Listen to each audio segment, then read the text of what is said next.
Capaz que se une más todavía algunos minutos más. No, ese es el problema de la época de... Es justo de los exámenes.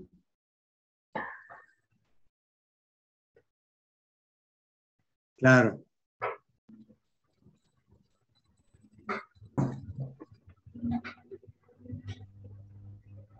Lógico, Y lógico. exámenes la semana que viene.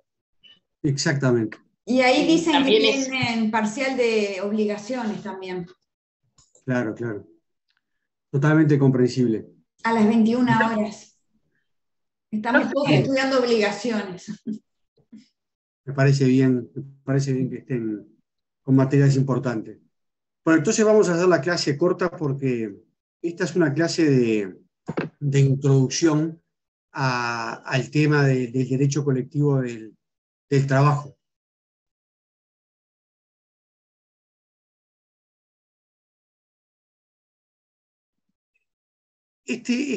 En la tarde de hoy, en la noche, porque ya es de noche, arrancamos una nueva parte del programa, la segunda parte, la más larga del programa, que es una parte que ustedes la pueden estudiar en varios lugares. O sea, la parte esta del derecho colectivo, o derecho sindical, o como quieran llamarlo, ahora la vamos a ver, lo pueden leer, lo pueden estudiar en el tomo 4, volumen 1 y volumen 2 de PLA. Reitero, curso de Derecho Laboral de PLA, tomo 4, volumen 1 y 2, son 2 volúmenes, uno refiere a libertad sindical y los otros a negociación colectiva y huelga.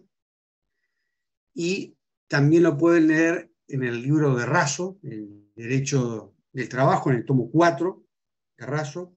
También lo pueden leer en un libro que tengo por acá, de Fundación de Cultura, que es de, no sé si lo ven ahí, que es de Pedro Gari y de Matías Pérez de Castillo. No sé si lo alcanzan a ver. No, Se ve desenfocado. se ve borroso, profe. Ahí va. No, lo que pasa es porque tenés el filtro, entonces no se ve. Se te enfoca a vos ahí nada está. más. Debe ser por eso, ahí está. Ahí está, vamos a sacar el filtro. Este libro es de Matías Pérez del Castillo y Pedro Gari. Se llama Manual de Derecho Colectivo del Trabajo. Manual de Derecho Colectivo del Trabajo. Ese libro también entonces lo pueden leer ahí. Ese libro, este tema lo pueden leer en este libro de Pérez del Castillo. Y, por supuesto, también lo pueden leer en de Ferrari. El libro que sí no abarca este tema es el de Barbagelata. Barbagelata no escribió tanto de derecho colectivo, por eso no les indicamos. Otro libro en el que lo pueden leer es el Derecho Sindical de Mantero, Derecho Sindical de Osvaldo Mantero. O sea que tienen muchos libros a disposición para leer la parte de derecho colectivo. ¿Alguna pregunta sobre el tema de la bibliografía? Naturalmente que esto lo pueden complementar o lo deben complementar con lo que ustedes tienen en la EVA, que ahí hay mucha información sobre esta cuestión, ¿no? Del derecho colectivo. En cada clase le vamos a ir dando además más información, pero por lo menos ahí ustedes pueden encontrar varias cosas para leer esto. No sé si hay alguna duda sobre esta cuestión. No. No, profesor, no. Bien. Entonces vamos a la clase de hoy, que como les dije va a ser breve. Va a ser breve. Vamos a buscar por acá para compartir.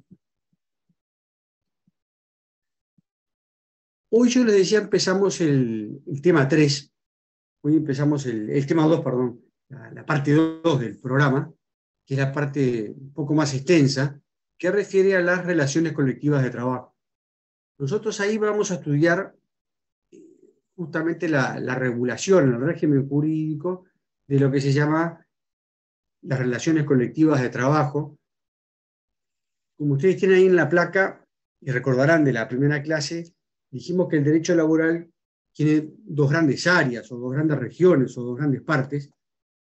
Una que regula las relaciones individuales, que obviamente refiere a lo que habitualmente se conoce como el contrato de trabajo. Recuerden que algo ya hablamos del contrato de trabajo, y como ustedes se podrán dar cuenta, eso implica analizar todo el régimen de las condiciones de trabajo y empleo. Eso ustedes lo van a estudiar en Derecho Laboral 2, más adelante, cuando estudien específicamente la reglamentación del trabajo, el trabajo individual.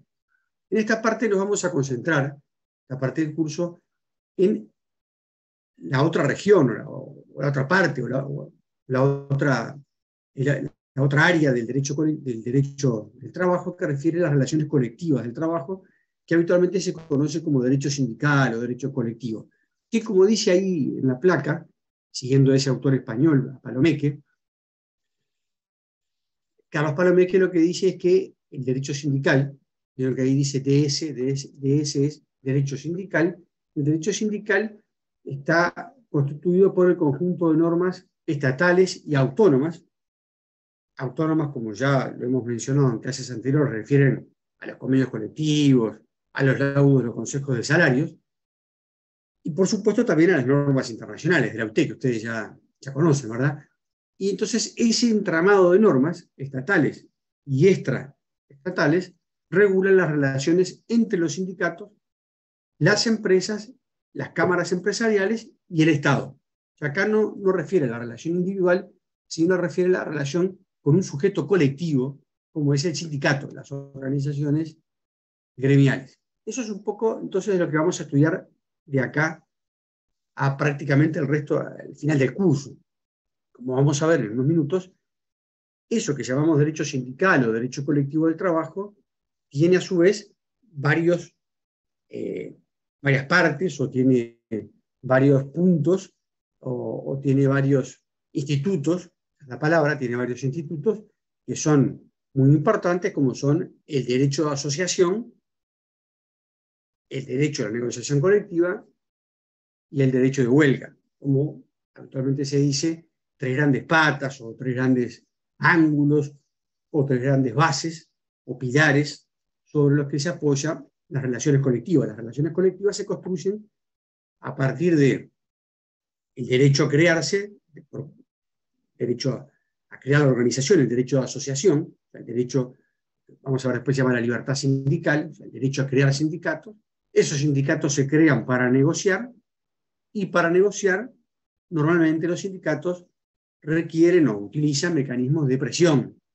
El típico mecanismo de presión es, como ustedes se podrán dar cuenta, la huelga. Como se podrán imaginar, es la huelga. Estos tres institutos que vamos a analizar, el derecho de asociación, la negociación colectiva y la huelga, ha tenido históricamente diversas etapas. Esto un poco ya lo mencionamos en las primeras clases, cuando hablamos de la historia del derecho laboral, y mencionamos justamente que el sindicato, la huelga, y también los convenios colectivos, históricamente en muchos países estuvieron prohibidos.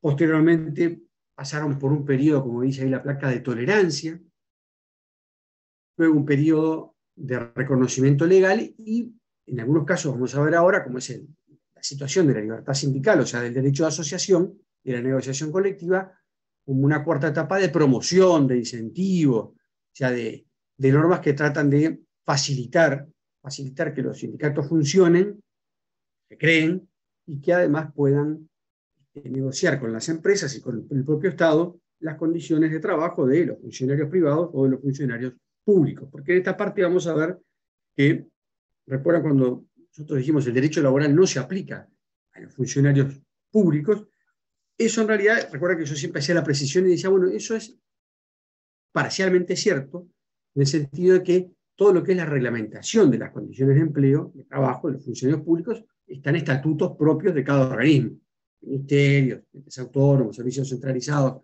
gobiernos departamentales.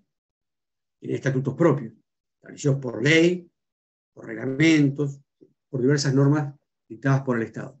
Pero en materia de derecho colectivo, ahí la similitud es mayor, entre la actividad pública y privada, porque vamos a ver que hay normas en materia de huelga, normas en materia de funcionamiento de la libertad sindical, o sea, del derecho de asociación, de la protección de la actividad sindical, que son iguales, idénticas, en el sector público y en el sector privado. Hay algunas otras que son diferentes. Vamos a ver después el tema, más adelante, el régimen de negociación colectiva y de convenios colectivos, que ahí sí hay una distinción o hay normas diferentes para el sector público y privado. Entonces, en la parte del derecho colectivo, digamos como que la similitud o el acercamiento entre lo público y lo privado es mayor que respecto al derecho individual. En el derecho individual, ahí es donde claramente funcionan de manera diferente, derecho laboral para los privados, derecho administrativo, vamos a decir así, para los públicos. En cambio, en materia de relaciones colectivas, el acercamiento, la similitud es mucho mayor. Esa periodización que ustedes tienen ahí en la placa, esa evolución histórica, prohibición, tolerancia, legalización, promoción, eso es más bien un esquema que lo pueden encontrar en Europa, ni siquiera en toda Europa, sino más bien en algunos países. Ese es el esquema tradicional de Europa occidental, o sea, de Inglaterra, o sea, el Reino Unido, de España, de Italia, de Alemania, de Francia, típicamente de Francia, donde justamente estos tres institutos, derecho de asociación, negociación colectiva y huelga, frente al ordenamiento jurídico, tuvieron esa evolución histórica. ¿Cuál fue la evolución histórica? Bueno, al inicio, cuando, recuerdan ustedes, con la Revolución Francesa de 1789, ahí, recuerdan ustedes que cuando se declaró la libertad de los hombres, la igualdad, la libertad de negociación, cuando se abolió, recuerdan ustedes, las relaciones de servidumbre, conjuntamente con la prohibición y derogación, eliminación de las relaciones de vasallazgo, de servidumbre, y por lo tanto, el concepto de libertad frente a la ley, el concepto de libertad de contratación, con aquel concepto de igualdad, también implicó que quedaban abolidos la posibilidad de crear nuevas organizaciones diferentes de las corporaciones que habían en la Edad Media. Recuerdan los talleres, los que habían los maestros, los oficiales, los medios oficiales, así como la relación de servidumbre propiamente dicha, como eso quedó todo eliminado, pero también concomitantemente la ley Le Chapelier, la llamada ley Le Chapelier, prohibió la fundación de sindicatos, prohibió el establecer convenios entre particulares en el que se establecieran los precios del trabajo y los precios de los productos. O sea, se creó un mercado libre, por lo tanto se prohibió que se fijaran precios a través de convenios, y también se prohibió, ¿verdad?, dice la ley de Chapelier, la posibilidad de presionar, le hace hacer huelga para concertar precios. La ley expresamente dice que queda prohibido, ¿verdad? Dice confabullarse, es la expresión que utiliza, dice, queda prohibido que, dice, los ciudadanos franceses se confabulen, se interpretaba, se entendía en aquella época como se unan para concertar precios, le hace concertar el salario, o sea, concertar el precio del trabajo, y también utilizar mecanismos para presionar, para fijar esos salarios. En definitiva, lo que hizo la ley Le Chapelier fue crear un mercado de trabajo y a su vez establecer la libertad de contratación. La libertad de contratación no solamente del trabajador, sino además la libertad para concertar los términos en los cuales se iba a dar esa relación laboral. Entonces, en esta primera época, en Francia, se prohibió crear sindicatos, se prohibió concertar convenios colectivos, para fijar los precios del salario, y se prohibió también cualquier mecanismo de presión, que hace huelga, para tratar de forzar el funcionamiento de los sindicatos. Acá hago la aclaración de que en Uruguay nunca existió una ley de Chapelier. En Uruguay nunca pasamos por el periodo de prohibición de los sindicatos. Cuando vimos la historia del derecho laboral, nunca hubo una ley que dijese prohíbanse crear sindicatos o una ley que dijese prohíbase establecer convenios colectivos. Lo vamos a ver después, específicamente cuando veamos la historia de los sindicatos en Uruguay. Volviendo a Francia y a Europa, en algún momento, ya entrado el siglo XIX, obviamente los trabajadores, debido a aquello que habíamos visto como la llamada cuestión social, el problema de largas horas de trabajo, malas condiciones de empleo, problemas para la seguridad laboral y muertes, incapacidades, enfermedades, en fin, todo lo que ustedes ya conocen, bajos salarios, etcétera, etcétera, hizo que los trabajadores empezaran a protestar de manera clandestina, ilegal, digamos, ilegal. Empezaron a crear lo que vamos a ver después se llamaron sociedades de resistencia. Eran muchas veces sindicatos que inclusive organizaciones, gérmenes de organizaciones sindicales clandestinas, porque estaban prohibidas por la ley, que empezaron a protestar, inclusive muchas veces de manera violenta. Inclusive recuerden ustedes que en Francia se dieron revoluciones, se dieron acciones violentas que terminaron con represión, con muerte, en fin, todo lo que ustedes ya conocen de la historia, y que hizo que en los hechos muchas veces la justicia de esos países comenzara a desaplicar de hecho, ¿verdad?, esas leyes prohibitivas. Entonces, de hecho se empezaron a crear sindicatos, y ahí es lo que se dio el periodo de tolerancia. Tolerancia en el sentido de que había leyes prohibitivas pero que no se aplicaban. Esto, ustedes conocen, muchas veces pasa que hay muchas leyes penales de que de repente las leyes esas se caen en desuso, o es muy difícil, o los jueces directamente son reacios a aplicar esas leyes. Hay cantidad de ejemplos de normas, ¿verdad?, que establecen sanciones penales o administrativas, que muchas veces en los hechos se dejan de aplicar. ¿Por qué? Por razones culturales, políticas, filosóficas, en fin, por una enorme cantidad de razones que hacen que muchas veces la justicia deja de aplicar las normas. Entonces, eso fue lo que sucedió en Francia, un periodo de tolerancia en el cual esto significa que los sindicatos funcionaron de hecho. O sea, no había un reconocimiento a crear sindicatos, no había un reconocimiento a hacer huelga, no había un reconocimiento, no estaba reconocido como un derecho, pero los hechos existían. Esta es la etapa que podemos ubicar en Uruguay. O sea, en Uruguay, el movimiento sindical, cuando se crea, vamos a ver después, hacia fines del siglo XIX, con más fuerza, a comienzos del siglo XX, los sindicatos funcionaban de hecho. No es que había una ley que dijese que se permitía funcionar los sindicatos, tampoco una ley que permitía hacer convenios y una ley que permitía hacer huelga. Funcionaban de hecho. O sea, eran fenómenos sociales, ¿verdad?, que se daban de hecho, ya que no había un reconocimiento del ordenamiento, pero en los hechos esas situaciones o esos fenómenos se daban como aspectos, como fenómenos sociológicos, ¿verdad?, que se daban en la sociedad. La tercera etapa es la de la legalización. Evidentemente, la legalización tuvo mucho que ver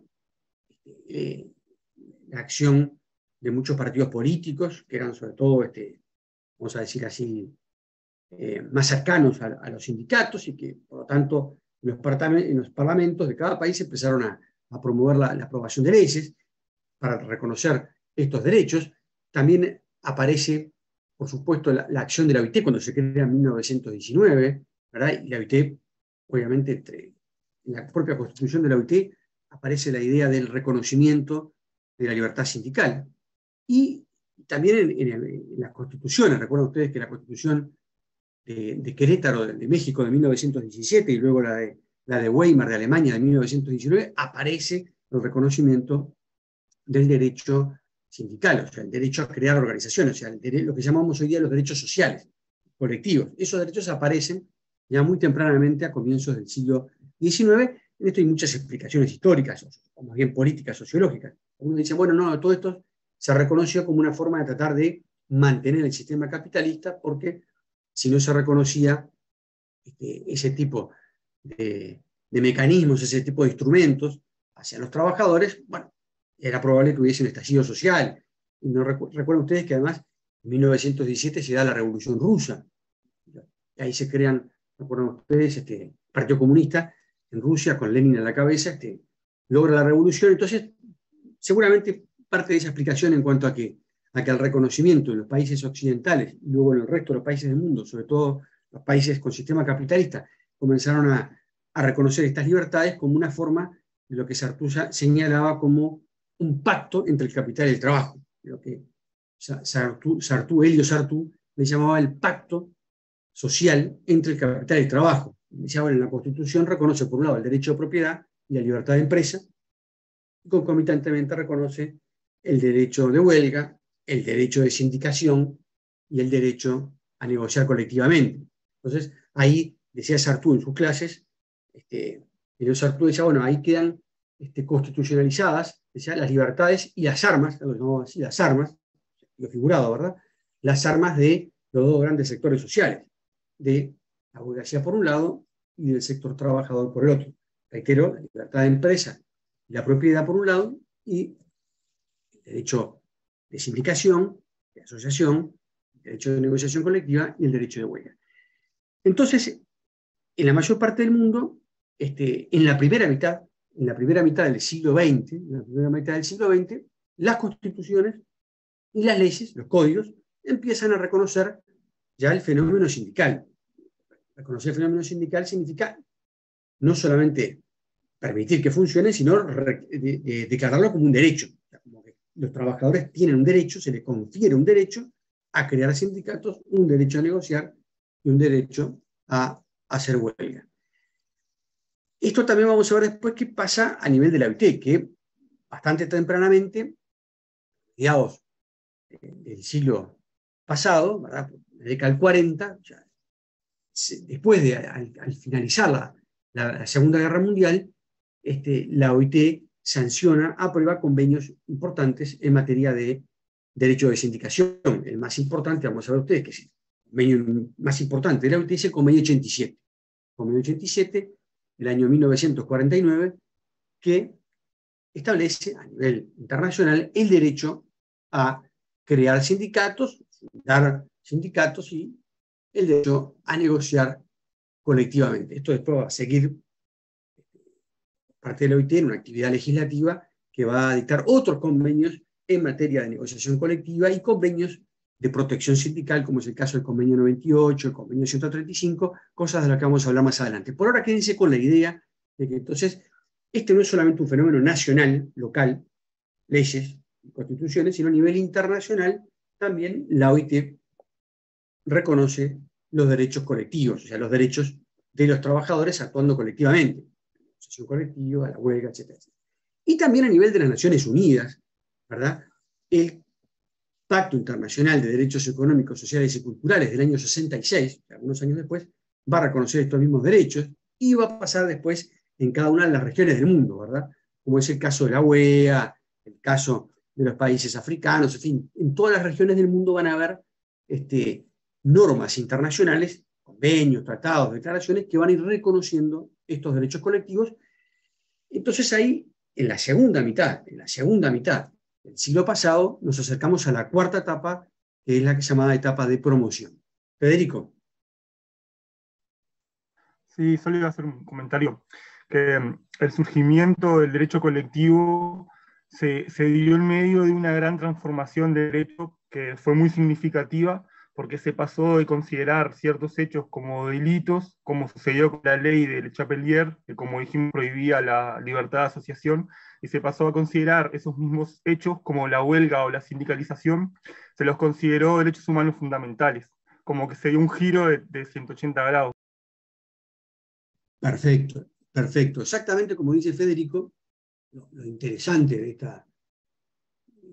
estos derechos sociales es que pasaron entonces de una prohibición, no es el caso de Uruguay, que nunca estuvieron prohibidos, sino que Uruguay, vamos a decir, frente al ordenamiento al principio eran hechos sociales, que no estaban juridizados, o sea, no estaban reconocidos, y después pasaron, como vamos a ver más adelante, a partir de la Constitución del 34, a partir de la Constitución de 1934, un reconocimiento constitucional, y como muy bien señalaba el compañero Federico, en el caso específico del derecho de sindicación, o sea, del derecho de asociación, y el derecho de negociación colectiva, esos derechos adquirieron el rango de derechos fundamentales en la mayor parte de los países del mundo, y también un carácter de promoción, como dice Armida, en el sentido de que las normas de la OIT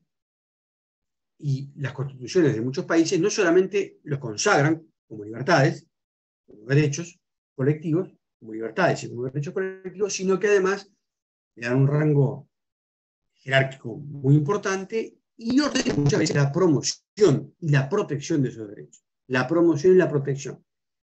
Vamos a ver más adelante que la particularidad, sobre todo del derecho de sindicación, o sea, el derecho de crear sindicatos, el derecho de asociación, tiene esa característica especial que señalaba el compañero de ser un derecho fundamental y que además tiene un sistema internacional de protección. Uno de los pocos derechos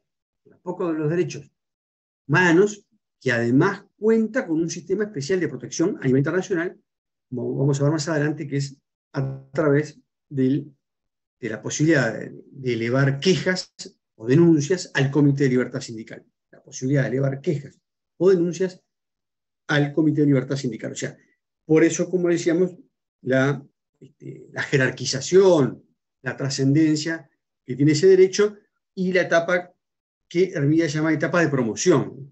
Lo llama es una especie de cuarta etapa, en el sentido de que no es solamente un reconocimiento de la importancia de ese derecho, sino la creación de una serie de tutelas nacionales e internacionales, acompañadas, como veremos después, de una serie de facilidades que se otorgan a los sindicatos y sus miembros para poder desarrollar la actividad sindical, cosa de la que vamos a hablar más adelante, como por ejemplo, muchos de ustedes deben tener una idea de que los sindicatos, por ejemplo, los sindicalistas pueden usar horas libres para la actividad sindical, lo que se llama la licencia sindical, pueden colocar carteleras en los lugares de trabajo, pueden repartir volantes, en fin, una serie de facilidades que coadyuvan a esa idea de Hermida de la promoción de los derechos, pero no tiene el grado,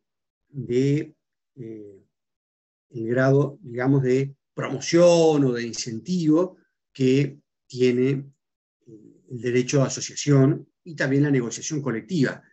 ¿Por qué? ¿Por qué es esto? Bueno, porque como ustedes se podrán imaginar, las legislaciones, para las legislaciones, para los estados, para los gobiernos, en general no es lo mismo promover, incentivar, proteger el derecho a crear sindicatos y promover o incentivar que los trabajadores y las empresas negocien condiciones de trabajo y empleo, que promover la huelga, que promover el conflicto, que promover... Entonces, en general las legislaciones son más reticentes, son más restrictivas, son más reglamentaristas, más limitativas en cuanto a lo que refiere al derecho de huelga, por una obvia razón de que en general, como hacer huelga implica generar un daño a la empresa, no un daño de las cosas, sino un daño económico, vayan quedándose cada uno de ustedes con esa idea de que la huelga genera un daño, pero que es un daño admitido, es un daño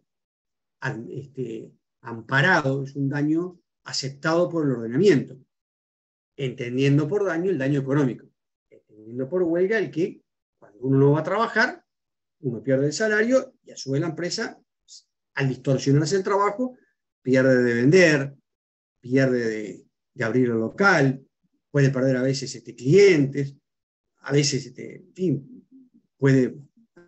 Imagínense que todos los que estamos acá trabajamos en un cine y hacemos una huelga un sábado. Bueno, obviamente, si no funciona el cine, va a perder un ingreso. A eso nos referimos con el daño que provoca la huelga. La huelga provoca un daño económico.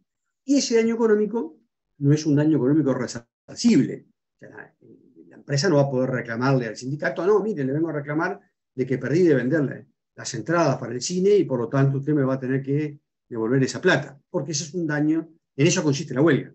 La huelga consiste en un mecanismo de presión económica sobre el empleador. Bien, esto entonces respecto de la etapa histórica en el mundo. En Uruguay podemos ubicar la etapa de tolerancia, la etapa del reconocimiento, que comienza en el año 1934 con la Constitución, y también podemos hablar de una etapa de promoción de la libertad sindical, sobre todo, vamos a ver después,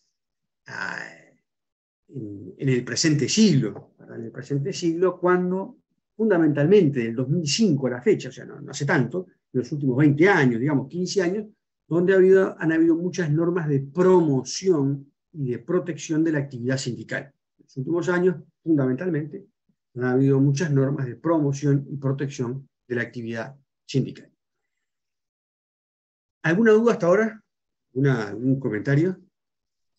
No, está todo clarito. Bien, entonces vayamos a la cuestión de lo que Hermida le llama el fundamento de la libertad sindical. O sea, ¿qué significa el fundamento? Bueno, ¿cuál es el principio más importante? ¿Cuál es el principio más importante sobre el cual se asienta esta parte del derecho que se llama derecho colectivo del trabajo? Ustedes en las clases pasadas estudiaron los principios del derecho laboral. Muchos de esos principios que estudiaron con Lucía, con Alicia, son principios que se aplican fundamentalmente a las relaciones individuales. Piense ustedes el principio protector, el que hablamos de la protección del trabajo, cuando hablamos de la conservación, de aquello de la aplicación de una norma más favorable. Después hablamos del principio de irrenunciabilidad, hablamos del principio de continuidad, del principio de razonabilidad, del principio de la realidad, aquel de primacía de la realidad. Después Lucía habló sobre la no discriminación. Esos son fundamentalmente, en casi todos los casos, se aplican a la relación individual, se aplican al trabajador individualmente considerado. Cuando nos transportamos al área del derecho colectivo, ahí dice Hermida, el principio fundamental sobre el cual se asientan las relaciones colectivas de trabajo es lo que se llama el principio de autonomía colectiva, el principio de autonomía colectiva. ¿Qué es el principio de autonomía colectiva? Es el principio, es la potestad, como dice ahí, la potestad que tienen las empresas y los obreros, los trabajadores, los funcionarios públicos, de crear organizaciones, de dictar el reglamento de funcionamiento de esas organizaciones, la potestad de vincularse entre las empresas y los sindicatos para regular las condiciones de trabajo, y también el derecho de esas organizaciones, de empresarios y de trabajadores, de adoptar medidas en defensa de sus intereses. Y vamos a ver que esas medidas que se puedan adoptar son, ya se estarán imaginando, la huelga, para el caso de los sindicatos, y también se habla de lo que se llama el lockout por parte de las empresas, que el lockout es algo así como la huelga de los empresarios. Es cuando los empresarios pueden adoptar algunas medidas de protesta frente al Estado, sobre todo, pero también incluso frente a los sindicatos. Y bueno, ya si ustedes ven muchas veces que los empresarios, ¿se acuerdan ustedes, por ejemplo, cuando en el campo protestan por los impuestos o protestan porque le fijan aumentos salariales que dicen que no pueden absorber? O sea, el derecho de protesta de los empresarios. Ya que hay derecho de protesta de los empresarios, derecho de protesta de los trabajadores, o sea, de los sindicatos, y a su vez hay un derecho a crear las organizaciones. O sea, lo que se llama el principio de autonomía colectiva significa que esa autonomía es sobre todo frente al Estado. El derecho colectivo se asienta sobre la base de que el Estado debe reconocer que entre el trabajador y el empresario individualmente considerado y el Estado, pueden haber organizaciones intermedias. Y así como hay clubes de fútbol, clubes de básquetbol, colegios privados, asociaciones de padres en los colegios, ONGs, etcétera, etcétera, también hay otras organizaciones que se llaman sindicatos y cámaras empresariales. Y esas organizaciones intermedias entre el Estado y el ciudadano, ¿verdad?, son organizaciones portadoras de intereses de los socios. Y así como defensor Sporting, o, no sé, o el Club Bohemio, o no sé, el Club Chacarita en Argentina, o River Plate, o Boca Juniors, representa los intereses de sus socios, ¿verdad?, frente al Estado, frente a los ciudadanos. Bueno, los sindicatos representan los intereses de los trabajadores y las cámaras empresariales los intereses de las empresas que se afilian a esas cámaras.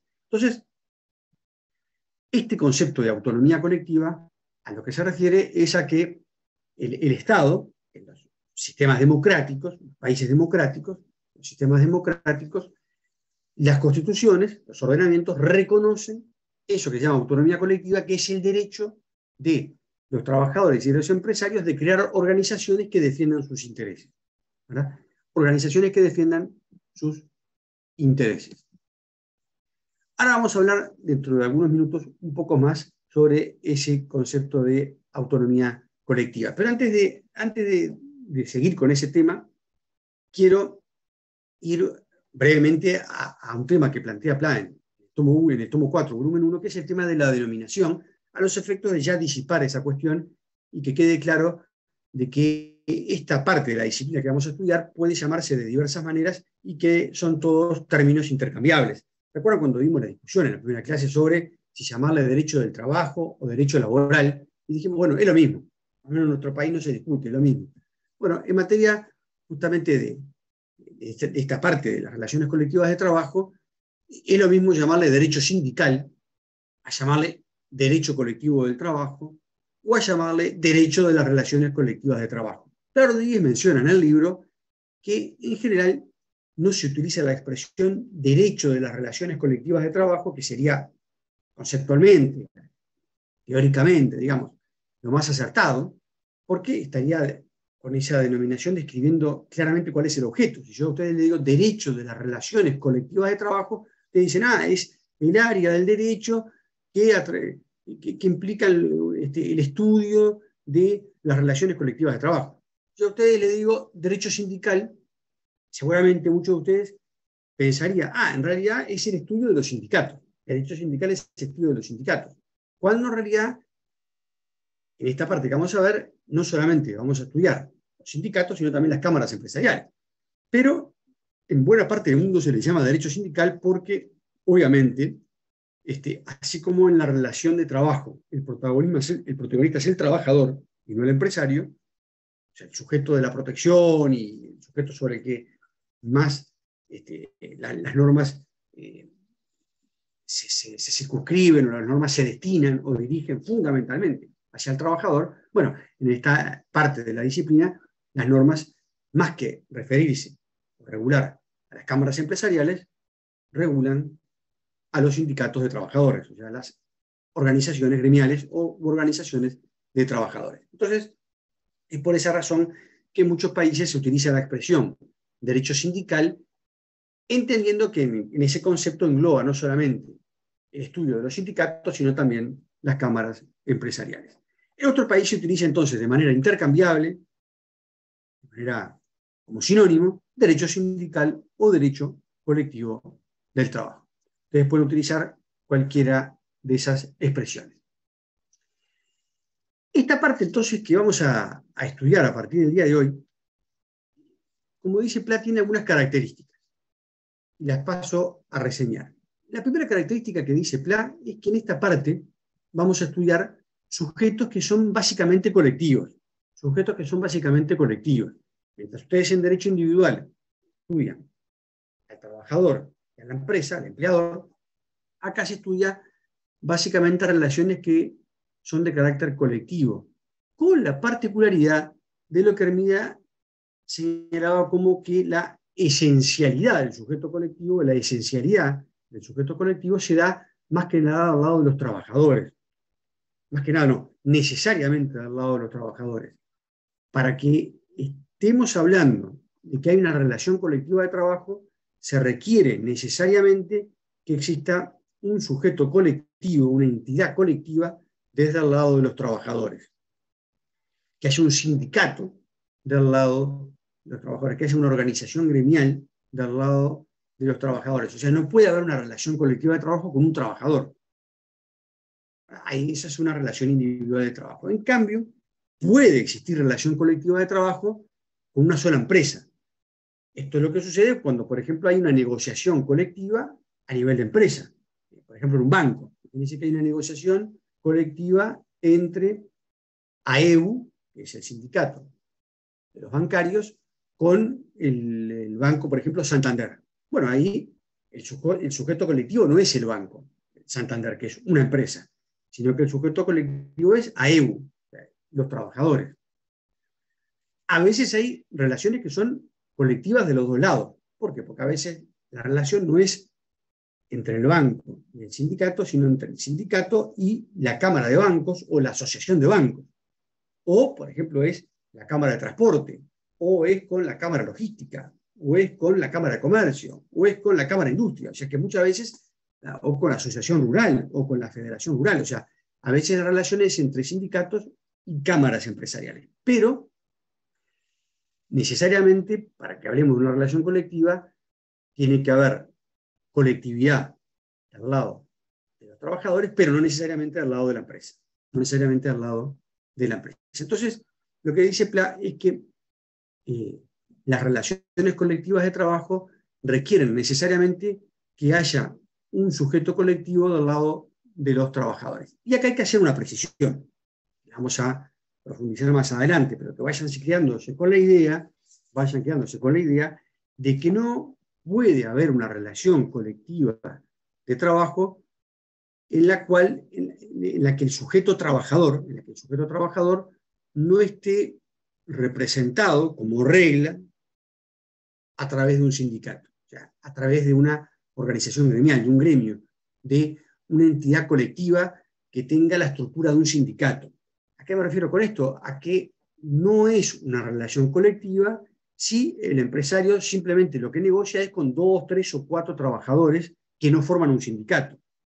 A ver, para ser más claro, imagínense que, volviendo al caso del Banco Santander, imagínense que el Banco Santander dice, bueno, a ver, quiero negociar, darles un premio a los cajeros. Y el banco tiene 10 cajeros. Y los llama, los reúnen y le dice, bueno, muchachos, mire, trabajaron bien este año, les vamos a dar un sueldo más. Y firman un acuerdo en el que dice, por un lado, y ahí nombran Juan, María, José, Pedro, Jimena, etc. Y 10 funcionarios cajeros, y dice, les doy un sueldo. Y dirán, ahí hay una relación colectiva de trabajo, porque hay 10 trabajadores. Bueno, ahí no hay una relación colectiva de trabajo, porque esos 10 trabajadores no conforman una entidad sindical. Entonces, quédense con la idea de que para que haya una relación colectiva, necesariamente tiene que haber, por al lado de los trabajadores, una entidad colectiva, que esa entidad colectiva en Uruguay se asocia con lo que se llama un sindicato, se asocia o se refiere a lo que se llama un sindicato. Veremos después que en situaciones excepcionalísimas, ¿verdad?, puede haber negociaciones que no sean con un sindicato, sino negociaciones que sean con representantes elegidos por los trabajadores. Pero para no marearlos en el día de hoy, olvídense de eso que les acabo de decir y quédense con la idea de que solo hay relaciones colectivas cuando el sujeto que representa a los trabajadores es un sindicato. Después veremos qué es un sindicato, qué formalidades tienen que darse para que exista un sindicato. Por ahora retengan la idea, la noción de que del lado empresarial no requiere que haya una cámara empresarial. A veces la hay y a veces no. De ahí es que él, dice Pla Rodríguez, el sujeto colectivo empresarial es contingente, puede existir o no. La segunda característica de las relaciones colectivas de trabajo, dice Pla, es que estas relaciones colectivas se asientan sobre 3 institutos, que son los que yo mencioné hoy. Se asientan sobre 3 institutos, que son el derecho de asociación, la negociación colectiva y la huelga, ¿verdad? Esos 3 elementos, ¿verdad?, son los 3 elementos fundamentales. Es lo que le llaman, lo que Armida le llama el triple contenido, o el triple basamento, o los 3 pilares, de la cueva hablaba de los 3 pilares del derecho sindical, entendiendo por 3 pilares el derecho de asociación, que es lo que permite crearse al sindicato, el derecho a negociar colectivamente, porque el sindicato se crea para eso. El objeto o la finalidad última del sindicato es negociar con el empresario para de esa forma mejorar las condiciones de empleo. Recuerdan que la negociación individual genera normalmente un desequilibrio. Entonces, a través de la unión, es que se busca mejorar en mejores condiciones. Entonces, el sindicato, está bien, alguno podrá decir por ahí no, pero el sindicato se crea para hacer la revolución. Eso es en un modelo sindical, en ciertos tipos de sindicatos, en el cual como fin último puede ser hacer la revolución. Pero como regla, ¿verdad? El sindicato, por lo menos el ordenamiento jurídico, cuando lo reconoce el sindicato, no es para hacer la revolución, sino para atribuirle esa arma que es la negociación colectiva, y el sindicato, para poder negociar, a su vez se apoya de mecanismos de presión como la huelga.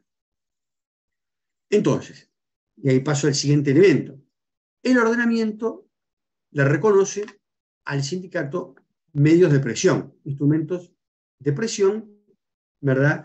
Y eso da lugar a lo que se llama los conflictos colectivos. Vemos que una característica especial, dice Plaque, que se da también en esta parte que vamos a estudiar, que es el derecho colectivo, es lo que se llaman los conflictos colectivos de trabajo.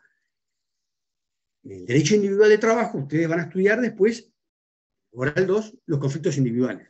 Los conflictos individuales de trabajo, o sea, entre un empleador y un trabajador, porque yo qué sé, de repente una empresa no le pagó las horas extras, o de repente una empresa no despidió a un trabajador y no le pagó el despido, y el trabajador entiende que tiene derecho a cobrar despido, o que entendía que el trabajador que le correspondía cobrar un sueldo de una categoría y la empresa lo tenía categorizado en otra categoría, en fin, cuando se da ese tipo de problema,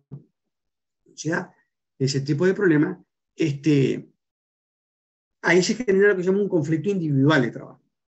Los conflictos individuales de trabajo se procesan a través de un mecanismo de primero conciliación, a través del Ministerio de Trabajo, y si las partes no se ponen de acuerdo, habrá un juicio laboral, y para eso se creó un procedimiento laboral, proceso laboral, que van a estudiar en derecho procesal, y además se crearon juzgados del trabajo, tribunales del trabajo, especializados para resolver ese tipo de conflictos.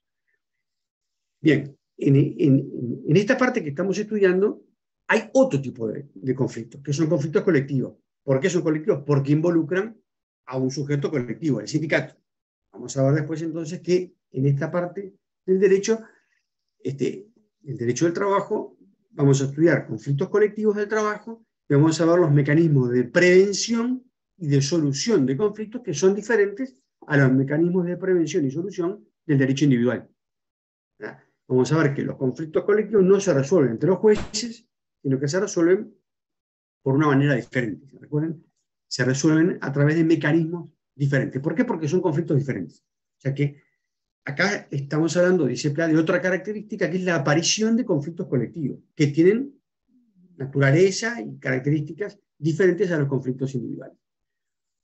En penúltimo lugar, dice Pla Rodríguez, esta parte del ordenamiento que estamos estudiando se caracteriza por la aparición de un interés colectivo. ¿Qué es el interés colectivo? Bueno, el interés grupal, que es, vamos a ver, algo diferente del interés individual. Cada socio de un sindicato, cada afiliado de un sindicato tiene un interés individual, pero a su vez la organización tiene un interés propio, distinto del de cada miembro, ¿verdad? Entonces ahí vamos a ver después que se habla de intereses individuales y se habla de intereses colectivos, que no necesariamente siempre son coincidentes. La mayoría de las veces sí, pero para que ustedes se den cuenta de lo que estamos hablando. A veces de repente un sindicato, en un momento de crisis, tiene que negociar, por ejemplo, una rebaja de sueldo. Y bueno, ahí de repente se puede dar una discordancia o se puede dar hasta una confrontación entre intereses individuales y colectivos. De repente la mayoría dice, bueno, voto a favor de la rebaja del sueldo porque es la forma de mantener el empleo y la empresa abierta. Y alguno que se vio afectado y votó en contra de la asamblea dice, bueno, pero yo no estoy de acuerdo, por lo tanto me desafío del sindicato y además voy a hacer un juicio porque entiendo que no se pueden rebajar los sueldos y esto es todo ilegal y eso está todo mal. Y bueno, y ahí hay, entonces, ven cómo puede haber discordancia entre intereses individuales e intereses colectivos. Entendiendo por interés colectivo el interés de la organización, el interés del sindicato, el interés de la categoría, vamos a ver, el interés del grupo colectivo. Entonces, en esta disciplina, en esta parte de la disciplina, en esta área que estamos estudiando, vamos a estudiar como un rasgo también diferente, que mientras en el derecho, en la parte de las relaciones individuales, los intereses son individuales, el interés de Juan González, el interés de María Pérez, y el interés de la empresa, acá aparece un interés nuevo que es el interés del sindicato, que es un interés propio que no necesariamente coincide con el de la empresa ni tampoco con el de los trabajadores. Entonces tenemos sujetos especiales, institutos especiales, como son la huelga, la negociación colectiva y el derecho de asociación, conflictos especiales, que son los conflictos colectivos, e intereses especiales, como son los intereses colectivos. Y a todo eso, para finalizar esta parte, dice Pla, hay que sumarle que esta área de la disciplina tiene una finalidad propia, una finalidad diferente. O sea, el derecho sindical tiene un sentido diferente al del derecho individual. El derecho individual regula las relaciones individuales de trabajo. El derecho colectivo tiene una finalidad diferente en el sentido de que es un mecanismo que en definitiva lo que busca es, por un lado, regular las relaciones colectivas, tutelar las relaciones colectivas y a su vez también regular las relaciones colectivas y al final del día, como decía Armida, el derecho sindical y estos instrumentos que vimos, la huelga, la negociación colectiva, el derecho de asociación no son un fin en sí mismo, sino que son un medio. ¿Un medio para qué? Un medio para mejorar la calidad de vida de los trabajadores. O sea, ¿para qué se crea el sindicato? Para negociar. ¿Para qué se negocia? Para mejorar la calidad de vida de los trabajadores. ¿Para qué se hace huelga? Para justamente tratar de convencer al empleador de que conceda, trance, otorgue, reconozca mejores derechos a los trabajadores. Entonces, esta parte del ordenamiento, el derecho sindical, vamos a decir así, es como una especie de medio o mecanismo, un instrumento para mejorar la calidad de vida de los trabajadores. De ahí que entonces es como dice ahí, siguiendo a este autor mexicano de la Cueva, los autores, en este caso de la Cueva, en esto lo sigue Armida, lo sigue Mantero, Valdo Mantero, cuando señalan en sus obras que estos tres institutos, derecho de asociación, negociación colectiva y huelga, derecho de asociación, negociación colectiva y huelga, son tres institutos o tres mecanismos, como dice ahí, inexcindibles. ¿Qué significa inexcindibles? Que necesariamente tienen que reconocerse en los ordenamientos, porque de lo contrario, si falla una de esas tres patas, si está prohibida una de esas tres patas, si está limitada o está cercenada una de esas tres libertades, entonces no funcionan las otras. Me explico. Imagínense que un ordenamiento dijese, permítese crear sindicatos y que los sindicatos negocien. Y a renglón seguido hay un artículo que dice, prohíbase el derecho de huelga. ¿A ustedes qué les parece? ¿Que los sindicatos podrían realmente negociar en pie de igualdad con las empresas? ¿A ustedes qué les parece? En principio es contradictorio, ¿no? ¿Por qué les parece contradictorio? Y si me dejas a reunirme y a agremiarme y después no me dejas protestar, cae en contradicción, ¿no? Difícilmente, ¿verdad?, los trabajadores puedan realmente negociar con eficacia, ¿verdad? Porque si los trabajadores no tienen esa posibilidad de amenazar con la huelga y de llevar adelante la huelga, posiblemente los empleadores no serían tan proclives a otorgar beneficios. Imaginemos ahora otra situación. Imaginemos que se dice, prohíbase los sindicatos, pero se admite el derecho de huelga. Bueno, si se permite la huelga, pero no se pueden crear sindicatos, no va a haber huelga. Es contradictorio. Claro, entonces, de ahí la idea con esto, lo que quieren transmitir los autores, es que los ordenamientos deben establecer reglas para permitir el funcionamiento real de estos tres institutos. De estos tres institutos, el más problemático, como vamos a ver después, ustedes se podrán imaginar, el derecho de huelga, ¿verdad? En general, los ordenamientos son bastante, vamos a decir así, generosos o abiertos en cuanto al derecho de sindicación, siempre es así, pero en general es lo que sucede, lo mismo respecto del derecho de negociación, pero bastante más restrictivos respecto del derecho de huelga. Para finalizar la clase en 2 minutos, como yo decía al principio, el derecho de estos 3 derechos, las 3 libertades, crear el sindicato, negociar colectivamente, sufrieron en casi todos los países del mundo un proceso de constitucionalización. Un proceso de constitucionalización que en el caso de Uruguay comenzó en 1934, ¿no? Cuando se recogió lo que hoy es el artículo 57, y en nuestro país precisamente el artículo 57 reconoce el derecho a crear sindicatos y reconoce el derecho de huelga. La particularidad de nuestro país es que no hay ningún artículo en la Constitución, no hay ningún artículo que reconozca el derecho de negociar colectivamente.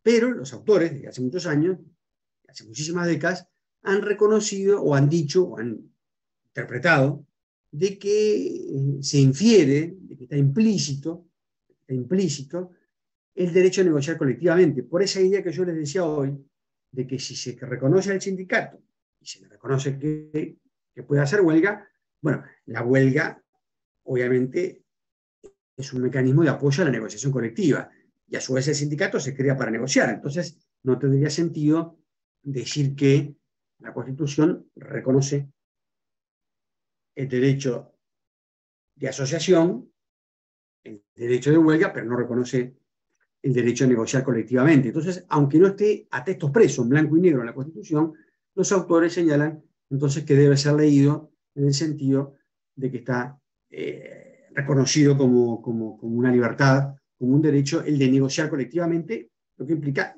celebrar convenios colectivos en el sector público y en el sector privado para regular las condiciones de trabajo de los públicos y de los privados. Entonces, en nuestro país, ese artículo de la Constitución de 1934 fue recogido en las sucesivas reformas constitucionales, y al día de hoy, ¿verdad?, el artículo 57, con el mismo texto que viene desde el año 1934, reconoce estas libertades colectivas. También la Constitución reconoce el derecho de propiedad, el artículo 7, el artículo 32, y en el artículo 39 reconoce la libertad de asociación, en esa idea que decíamos hoy de Sartre, de que entonces de esa manera se da lo que Sartre le llamaba el pacto social, él le llamaba el pacto entre el capital y el trabajo, es decir, el reconocimiento de los principales derechos de los antagonistas sociales, como le llamaba Sartre, que son obviamente los empresarios y por otro lado los trabajadores y sus organizaciones. Bien, ¿de qué vamos a hablar entonces a partir de la semana siguiente a que ustedes terminen el periodo de exámenes? No el próximo lunes, sino el otro lunes. Bueno, vamos a hablar, ¿verdad? Vamos a hablar justamente del derecho de sindicación, de la negociación colectiva y de la huelga. Ese lunes vamos a comenzar con el estudio de la libertad sindical, o sea, del derecho de asociación, que lo pueden estudiar en cualquiera de los libros que mencioné al comienzo de la clase. Esto solamente entonces era una presentación de qué es lo que vamos a estudiar, cuál es el contenido de lo que vamos a estudiar en las relaciones colectivas de trabajo. Es una parte importante del curso, junto con la parte de tercerización de los principios, ¿verdad? Es importante tener en cuenta la libertad sindical, la negociación colectiva y la huelga. Aprovecho a transmitirles una invitación para aquellos que puedan, lo cual será muy tenido en cuenta por parte del equipo docente. Para los que puedan ir, es voluntario, pero el que va lo tomamos como un oral de clase, digamos, y eso mejora las notas. Hay dos actividades en la facultad a las que nos vamos a invitar. Uno es el jueves próximo. A las 6 de la tarde. Jueves próximo, yo se lo voy a mandar por mail, pero tengan presente que el jueves próximo a las 6 de la tarde hay una actividad en el Salón 26 de la facultad. Es en periodo de exámenes, pero bueno, no todos tienen exámenes, muchos de ustedes no tienen exámenes, y los que quieran ir libremente, los esperamos en el Salón 26, que va a haber que va a dictar una conferencia, un profesor, el profesor inglés que iba a venir en el mes de agosto, Simon Dickin, pero que habla español, va a dar una conferencia sobre el futuro del derecho del trabajo. O sea, qué se espera, cómo va a evolucionar el derecho del trabajo en los próximos años. Eso es el jueves a las 6 de la tarde en el Salón 26, que recuerdan que es al lado de la sala del Consejo, al lado de decanato. Y el lunes siguiente, ya volvemos a las clases, el lunes 26, a las 9 de la mañana, el mismo profesor inglés, Simon Dickin, va a hablar sobre las relaciones de trabajo en el Reino Unido. Se va a explicar cómo funciona el derecho del trabajo en Inglaterra. Eso va a ser en la sala Maggiolo, va a ser en la sala Maggiolo, también ahí en el edificio central de la facultad, el lunes 26 a las 9 de la mañana. Entonces, una es el jueves que viene a las 6 de la tarde. La otra es el lunes siguiente, cuando ya vuelven las clases, pero en la mañana. Yo sé que muchos de ustedes trabajan, tienen otra actividad, no hay obligación de ir, simplemente, reitero, esto es de carácter optativo, voluntario, opcional. Gonzalo Cancela. ¿Qué tal, profesor? No, quería pedirle más que nada, ¿se puede repetir los libros? ¿Puede ser? Claro, tomo 4, volumen 1, volumen 2. Uso de derecho laboral de Plata. Claro, tomo 4, volumen 1, volumen 2. Juan Rasolini, tomo 4. Se escucha mal. Sí, se escucha como robotizado. ¿Perdón? No Que se se te escucha escuchaba bien, profe. Se escuchaba como la otra vez todo entrecortado. A ver, Alicia. Juan Rasodelgue, tomo 4, fue el que te faltó ahí, que se te puso esa voz de robot. Y creo que esos, ¿no? No sé si me faltó alguno. Los demás creo que se escucharon bien. Pla, Sí, tomo sí, sí. 4, volumen 1 y 2. Gracias. Y Mantero también. Ay, Mantero, sí. Viene Matías Pérez de Castillo y Pedro Gani. Pedro Gani, que se llama Manual de Derecho Colectivo de Trabajo. Matías Pérez del Castillo y Pedro Gari, también ese libro. Manual de Derecho Colectivo se llama el libro. En cualquiera de esos pueden, más además lo que dijo el profesor, lo que tienen colgado siempre, ¿no? Que les va colgando el profesor en la EVA. Ahí se ve ahora sí, Manual de Derecho Colectivo del Trabajo.